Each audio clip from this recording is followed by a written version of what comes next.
So suppose if anyone have your application's endpoint, does that person directly can access your microservice or what layer of security is there to prevent that? To authenticate the user wise, we will use it is like a application to application. So authenticate the user ID. So we will use Caspin. So which is I have faced in the new application, new project. The Caspin, what it will give, the Caspin will have a set of policy. Like it is like admin or developer. We will have set of policies by using Caspin. I have put a data entry in our DB. So let's say example, Maulish, I have a use admin access and I will put it into DB. Apart from me, no one can access the application through admin access. So if I example, let's say access, I will put it as a developer. So you can't do the admin thing. Likewise, for each and every user ID, we will have a set of policies and the policies will be maintained in our DB with the Caspin rule. This is something new I have learned here. What is the difference between patch and put? Patch and put. Yeah. Put is like we can able to modify with the endpoint. Let's say example URI of student/student ID. We can able to modify the whole record of the student. Patch is like something which we going to update a particular field of the particular record. Particular field of record. Put is like update any field of a particular record. Are you sure? Yeah. If I give the put mapping, let's say example student/students ID, let's say example 1. So I can able to edit. You can able to edit any field of the particular record. Yeah. That's so example. Which one create a new record in database every time? Is it put or patch?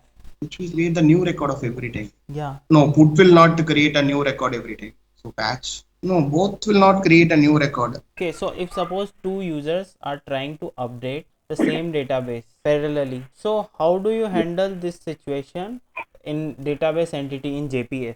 They are trying to update the same row itself, right? Yes. Mostly row level lock will be there. So they are trying to update the same entities at a time, right? So whenever you think there is get and load method, there is a fetch via log. There is a in what mode you are fetching that entity there. Probably, I mean, this is what I could think of. I have not used that, but I've read that. I know there is a lock mode also in which you fetch the entity. So if you want to update it, you fetch via that only, and it will apply the lock on that, and other will fail probably if implementation is correct. That Hibernate must fail that if you have found lock. How garbage collection works internally? Garbage collection actually in the memory, right? There are various blocks available. Like when the particular objects gets created, so it first goes to young generation.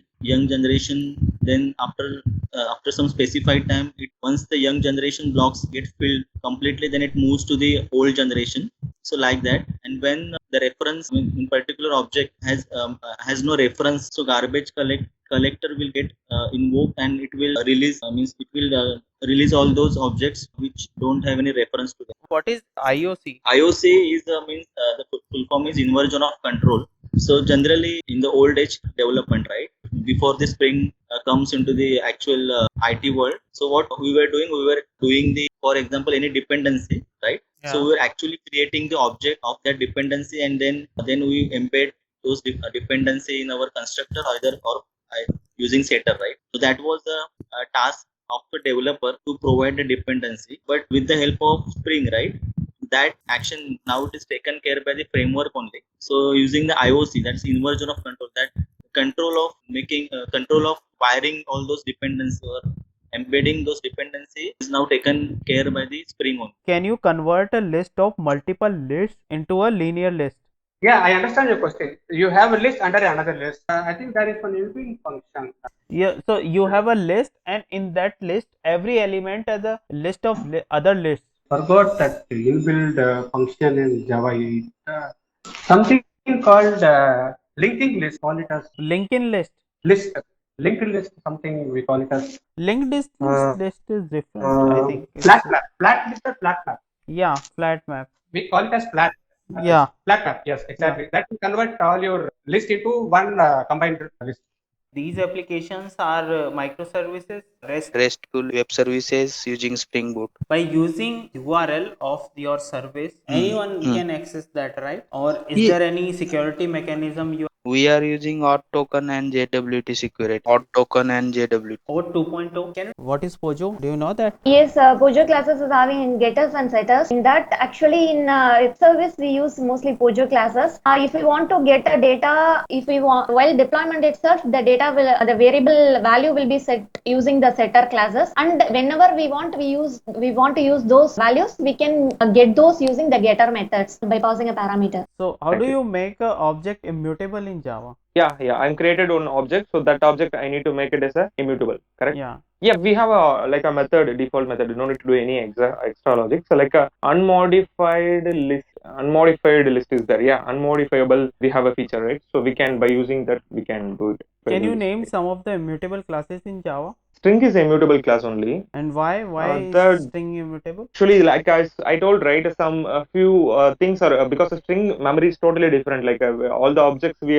are storing, right, it is totally different, but it is a string is have some constant pool we have, right? So it is creating like that. That's what the string extra benefit. So even though, like I said, right, string is an object, but that object we can create in the key itself, like because it won't give the hash code collision, right? So it is having some advanced feature. That's what string only the immutable, but you want a mutable, right? So we can go with the string builder and string buffer kind of thing. String is immutable means the object of string is immutable. We shouldn't change the object, not supposed to change the object, right? String object should be immutable. There is some steps to follow to make a class immutable so that its object will also be immutable. So what are the steps you need to follow to make a class immutable? Class immutable, right? It's a class, like I don't need to write a class as a getter method, setter method, because the setter only the value changes, right? Like all the variables I need to make as a private, because I need to stop from outer side access. So all the thing is private. Then like I need to make as a only getter method, not a setter method. So this thing is mandatory. Other than I need to make a final class, like I could not able to override it. So other than, yeah, this is some major things. So suppose from Java side you got a object, a JSON object, and you want to convert this JSON object as a JavaScript object to use it in your web page. So what is the process you going to follow there? Okay, I need to actually in Angular also I will create interfaces, because it's kind of a data. What are the model we are having in the Java, right? Similar kind of model I have created, like by using observable, right? We are exactly mapping it. So what are the return type it is coming, right? For example, response I receiving, right? Response dot body, what it is body, right? Body only we are sending all the data, right? JSON kind of data. So that thing we are directly mapping. Suppose if we don't override hash code while using an object in hashing collection. I mean, hashing collection means you can say hash map is internally using overriding hash code. So suppose if we don't override hash code, then what will be the impact? Hash code is coming with the equal method. So it is a contract. If we are overriding the equal method, then we should override the hash code also. Then only we can achieve our hash code functionality perfectly. Otherwise, there will be I don't know what will happen with that. If we don't override equals method, then what will happen? Then I think it will work. It will work perfectly? Yeah, it will work perfectly. I don't think so there is any impact if we are not overriding the hash code method. I don't think so. I mean, suppose if you are not overriding hash code method or equals method, any of them, so what will happen? You are not defining objects are equal or not. So suppose you have two string objects with the same content. Those might be treated different by the hash map if they are in different heap, and if you don't override hash code. So by overriding hash code, you are telling in hash map you are defining the equality. Which is better according to you? Is it creating a synchronized block or creating a synchronized method?